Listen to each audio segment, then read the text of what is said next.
Hola, un cordial saludo para todos los participantes del diplomado y fundamentalmente de este curso de teoría del delito en el ámbito de la corrupción. Vamos a iniciar con un planteamiento general de lo que el curso trata. El curso se ha dividido en 5 partes, 5 grandes partes que tienen que ver con el desarrollo de la teoría del delito. La primera parte es una parte fundamentalmente penológica, en la cual trataremos de entender cuál es el sentido de la sanción respecto de lo que sería una constitución o una construcción de un código penal en un estado como es el estado boliviano, teniendo en cuenta antecedentes como los que hemos tenido en Colombia, que tenemos una constitución ya desde 1991, es decir, 22 años. En el punto número 2, el gran tema número 2, analizaremos cuál es el sentido de la pena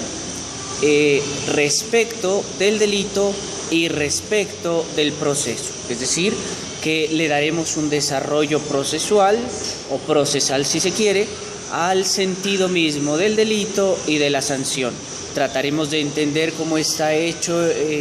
el tipo penal respecto del proceso y cuál es la implicación del proceso en el tipo. En el punto número 3 analizaremos los antecedentes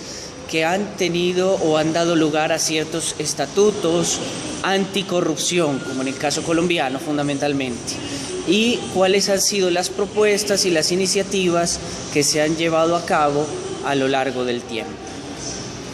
En el punto número 4 se analizará fundamentalmente el tema de los tipos penales, es decir, todo el establecimiento de la tipicidad con los demás elementos que conforman la tipicidad, es decir, fundamentalmente la imputabilidad y la culpabilidad respecto de los delitos que tienen que ver con el tratamiento que estamos desarrollando, que son los delitos en el ámbito de la corrupción o aquello que es la lucha contra la corrupción.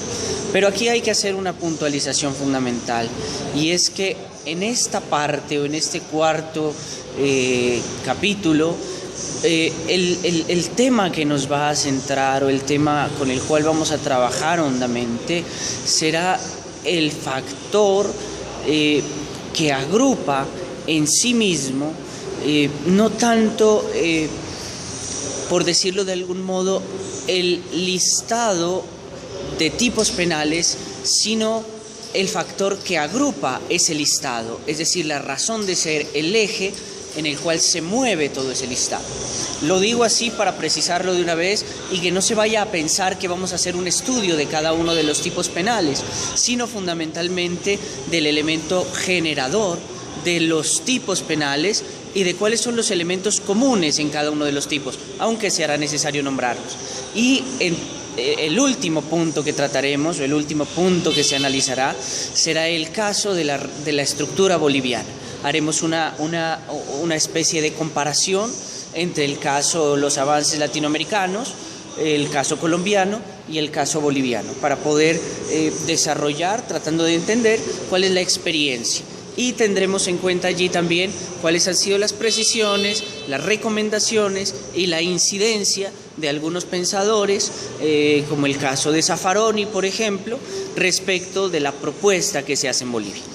Con ese lineamiento trataremos este curso,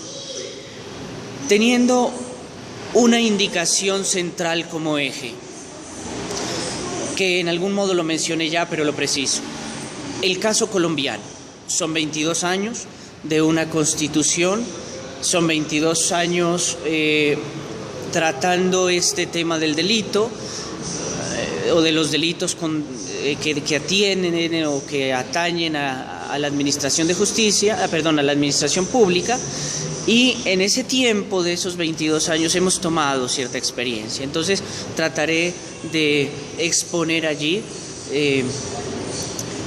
el caso colombiano como un ejemplo para los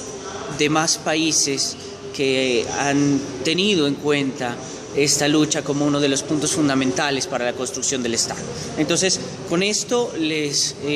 abro el curso, les invito a que revisemos con detenimiento cada uno de los materiales que voy subiendo y cada una de las clases o conferencias que iré montando también. Entonces, bienvenidos y espero que sea muy grato y muy placentero poder trabajar estos días con ustedes.